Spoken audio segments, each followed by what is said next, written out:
میں آپ سے عرض کروں، یہ زیادہ بحثیں کرنے والے، زیادہ باتیں کرنے والے، زیادہ فوٹو میں الجھنے والے لوگ، جو زیادہ تر کیمروں کے اندر زندہ رہنا پسند کرتے ہیں، ان کی روحانی زندگی کئی دفعہ بڑی متاثر ہوتی ہے، بڑی متاثر ہوتی ہے۔ ہمارا لیول ہے نا ایک، مثلا میری طرح کا بندہ وہ غور کرتا ہے کہ اب میں کھانسوں بھی ذرا دھیان سے کہ ہر وقت تو فوٹو بنتی ہے، فلانا کام بھی ذرا۔ جو روحانی زندگی ہے نا، مصلی کے ساتھ تعلق، ذکر، فکر، عبادت، چھپنا، حضرت مولا علی فرمایا کرتے تھے اسے مبارک ہو جسے تھوڑے لوگ جانتے ہیں، اسے مبارک ہو۔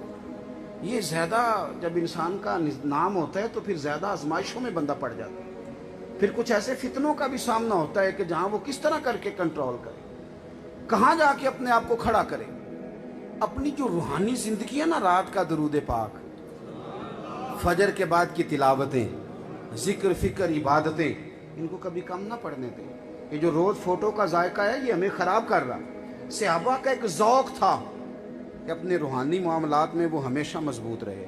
امام سخاوی کہتے ہیں کہ حضرت مولا علی نے خواب دیکھا، خواب اس طرح دیکھا کہ نبی کریم کے پیچھے نماز ادا کر رہے ہیں۔ وہ ملنگ کدھر ہیں جو حضرت علی کا نام لیتے ہیں اور نماز سے دور جاتے ہیں؟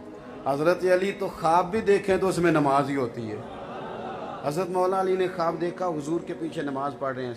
شیر خدا فرماتے ہیں کہ لطف بڑا آیا جب یاسین والے نبی خود یاسین کی تلاوت کرتے، جب طٰہٰ والے پیغمبر خود طٰہٰ کی تلاوت کرتے ہیں، بڑا لطف آیا، بڑا سرور آیا۔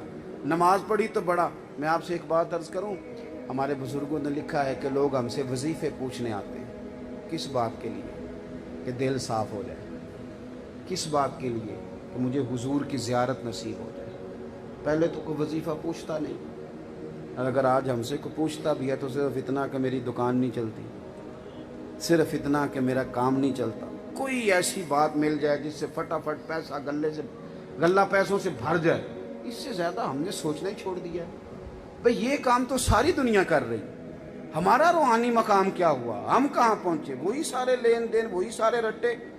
حضرت مولا علی کہتے ہیں درود پاک پڑھ کے سویا تو خواب میں زیارت ہوئی، حضور فجر کی نماز پڑھا رہے، 2 سورتیں پڑھی تو کمال مزہ آیا۔ کہتے ہیں سلام پھیرا، میں خواب دیکھ رہا ہوں، تو ایک کھجوروں کا ٹوکرا آ گیا، سرکار ایک ایک کھجور بانٹنے لگے۔ حضرت علی فرماتے ہیں مجھے بھی کھجور ملی، کھائی، مزہ بڑا آیا۔ کیا کھجور کا مزہ تھا؟ مزہ تو دست مصطفیٰ کا تھا۔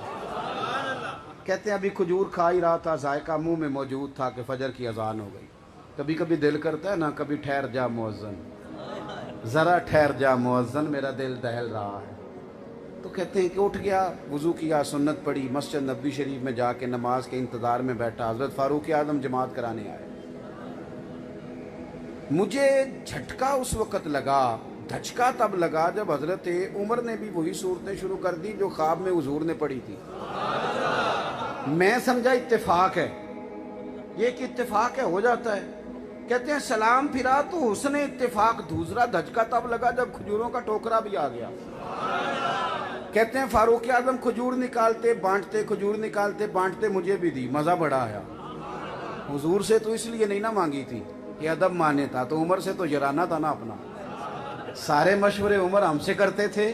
فرماتے ہیں جیسے ہی حضرت عمر نے کھجور دی، میں نے کھائی، مزہ بڑھایا، تو میں نے جلدی سے کہا عمر ایک اور دینا۔ یاروں سے بندہ مانگ لیتا ہے نا، ذرا ایک اور دینا۔ کہتے حضرت عمر نے اٹھائی بھی، اوپر سے کوئی چیز اتاری بھی، میں سمجھا ملنے لگی ہے۔ کہتے ہیں اٹھائی بھی اور صاف بھی کی، میں سمجھا ملنے لگی ہے۔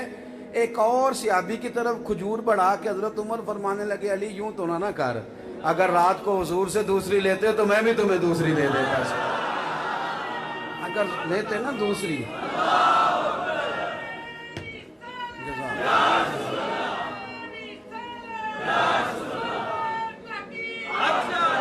فرماتے ہیں بس پھر اس سے زیادہ کچھ نہیں ہو۔ وہ بھی روئے اور میں بھی رویا، وہ بھی تڑپے اور میں بھی تڑپا۔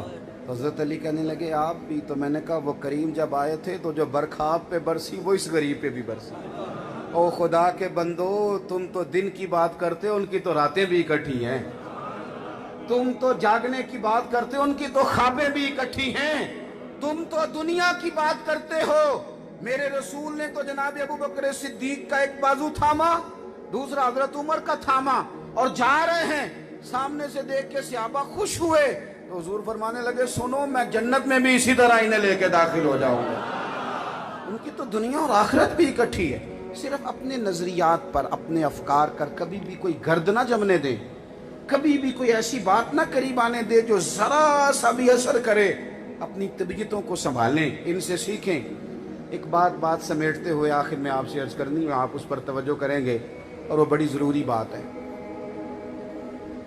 ادھر دیکھیں میری طرف. تیزی سے حالات بدلیں، زمانہ جدید آیا. میں نے کہا کہ ہمارا انداز محبت بھی یہ ہے کہ میں نے پوسٹ لگائی تھی اہل بیت کی تعریف میں نے 2 جملے لکھے تھے. یہ انداز نہیں. ہماری طبیعتیں دیکھو، محبت دل کا معاملہ ہے. انسان کو پیسوں سے بھی پیار ہوتا ہے، مانے نہ بندہ پر ہوتا ہے. میں بڑے لوگوں کو جانتا ہوں جن کے پاس پیسے ہوں تو صحت مند رہتے ہیں، نہ ہوں تو بیمار لگتے ہیں. ہوتے ہیں ایسے لوگ جن کو شہرت سے پیار ہوتا ہے.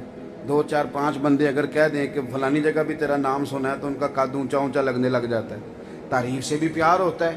آپ دیکھ لیں جو بلے بلے کریں تو بندے کو اچھے لگتے ہیں، جو ذرا کہیں کہ ذرا یہاں توجہ کیجیے گا تو بندہ لگتا ہے کہ یہ مخالف ہو گیا، حاسد ہو گیا، پتہ نہیں کیا. یہ انسان کا مزاج ہے. ہمارے سینے میں کچھ محبتیں پنپتی ہیں، وہ بچوں کی ہوں، وہ گھر کی ہوں، وہ عہدے کی پنپتی. اپنے دل پہ تھوڑا غور کرنا ہے کہ اس میں حضور کے صحابہ رہتے ہیں کہ نہیں، اس دل میں حضور کی اولاد کی جگہ ہے کہ نہیں، اس پر غور کرنا ہے. آپ کسی کو نہ بتائیں یہ تو میرا اور رب کا معاملہ ہے. یہ جو ہمارے سادے لوگ تھے پرانے، وہ پوسٹیں نہیں لگاتے تھے محبت کی، وہ دل سے محبت کرتے تھے. آج سے تھوڑا سا پیچھے جائیں 15-20 سال پہلے تو ہم کسی بزرگ سے پوچھتے تھے بابا جی نام کیا، تو کہتے تھے غلام حسین. پورا صحیح کر کے غلام حسین کہنا بھی نہیں آتا تھا، غلام حسین. اچھا جی کس نے رکھا ہے؟ کہتے میرے دادے نے. تو جس 80 سال کے بابا جی سے میں پوچھ رہا ہوں نام غلام حسین ہے، اس کے بھی جب دادا نے رکھا ہے تو بات کو 150 سال تو پرانی ہو گئی نا. یعنی 150 سال پرانے بزرگوں کے گھر میں آج پوتا پیدا ہوا تو پتہ کیا چاہتے تھے؟ یا اللہ جو آج پوتا دیا اسے امام حسین کا غلام بنا دے. بی بی کا نام غلام فاطمہ کی بجائے کنیز فاطمہ ہی ہو تو ٹھیک ہے، علماء یہی مشورہ دیں گے. لیکن کتنی بیویوں کا نام غلام فاطمہ ہوتا تھا؟ پوچھ لیں بزرگوں سے. بی بی بھائی کنیز فاطمہ رکھنا چاہیے. ان کو یہ پورا نہیں پتا تھا کہ یہ اس کے معنی کیا ہیں، مفاہیم کیا ہیں، کس ترتیب سے جائے گا. پر سیدہ فاطمہ کی غلامی پہ تو ناز تھا کہ نہیں. وہ یہ نام. میں آپ کو سادی بات بتاتا ہوں. میرے ابا جی بڑی عید والے دن چاول کا توڑا لے کے آئے 2-4 دن پہلے. اماں جی نے اس چاول کے توڑے میں سے ایک دن چاول پکائے تو بڑے اچھے چاول تھے، بڑے بہترین. ابا جی کہنے لگے سیمپل بھی نہیں سی ویکھے آتے پھر بھی چول چنگے نکلے، یہ اچھے ہیں، یہ ٹھیک ہیں. 2-4 دن کے بعد چاول گھر میں پکے تو وہ نہیں تھے. تو ابا جی کہنے لگے وہ چاول کتے نہیں، یہ کہڑے چاول پکا لینے؟ تو اماں جی کہنے لگے سونے بنے سن، میں رکھ لینے 10 محرم نو پکاواں گا. ایسا نہیں ہے کہ بچے کا ولیمہ ہو تو پھر ذرا صحیح کر کے چاول چیک کرنا، پھر ذرا نائی لاہور سے بھی منگانا پڑے تو منگوانا. لیکن امام حسین کے نام کی نیاز ہو تو ٹیلی فون کر دینا 2 دے گا کل دیا جے. یہ ذوق نہیں. ہمارے پرانے دیہاتی لوگوں کا یہ ذوق تھا کہ حسین ابن علی کے نام پر اگر چاول بھی دینے ہیں تو وہ بھی سونے ہونے چاہیے، وہ بھی شاندار ہونے چاہیے، ان میں بھی کمال ہو. پڑھے ترمذی کی حدیث، نقشبندی، چشتی، سوروردی، قادری، اویسی، شاذلی محنت کرتے رہے رب کی محبت پانے کے لیے. جد و جہد ہوتی رہی، وظائف ہوتے رہے، لطائف طے ہوتے رہے، مراقبے ہوتے رہے، کیا کچھ ہوتا رہا. اور مدینے والے حبیب فرمانے لگے غلاموں سنو حسین مجھ سے ہے، میں حسین سے ہوں. فرمایا جو میرے حسین سے محبت کرے رب اس سے محبت فرماتا ہے. اس درجے کو بھول نہ جانا، یہ طریقت کا بڑا درجہ ہے. جو ان سے پیار کرے ان سے میرا رب پیار کرتا ہے. او ملت کے جوانوں، نہ کسی اور کو آئیڈیل بنا بیٹھنا، نہ کہیں اور دل لگا بیٹھنا، واپس آنا. ہماری طبیعتوں میں بے صبری تیزی سے آئی ہے. ہم تیزی سے اپنے والد پر اعتراض کر رہے ہوتے ہیں کہ ابا جی آپ کو ڈھب کا کام کر لیتے تو آج نظام صحیح نہ ہوتا. بے صبری. آج محنت کیا تو سویرے رزلٹ ملے. یاد رکھنا 2 ہی نعمتیں ہیں دنیا